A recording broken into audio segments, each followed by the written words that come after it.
आम्हीला त्यांच्या मुलांसाठी आणि त्यांच्यासाठी एक साडी वगैरे घ्यायची होती. तर त्याच्यानंतर आम्ही शॉपमध्ये आलो.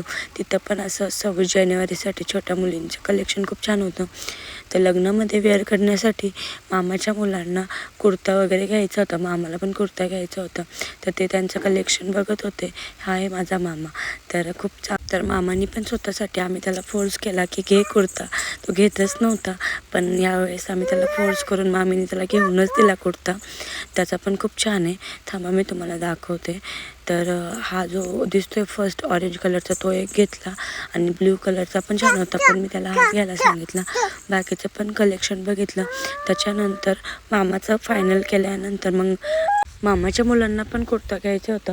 तर आम्ही त्यांचं पण बघितलं. पण एकाची साईज भेटली तर कलर आवडत नव्हता, कलर आवडला तर साईज मिळत नव्हती. अशा प्रकारे आमची शॉपिंग सुरूच होती.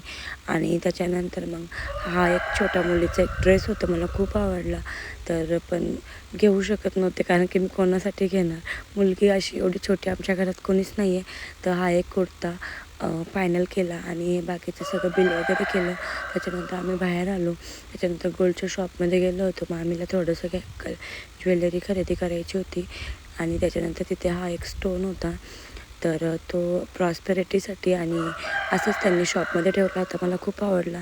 आणि आता हे बघू शकता खूप छान कलेक्शन आलेलं आहे. इथे पण आजकाल असंच ट्रेंडिंगमध्ये आहे की माळ वगैरे घालतात. मी त्यांना काय घ्यायचं तिथे घेतलं. आणि ही होती मामाची चेन.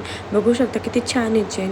आणि त्याच्यानंतर मग आम्ही सगळ्यांनी थोडी कोल्ड कॉफी पिली आणि संपवला दिवस. बाय.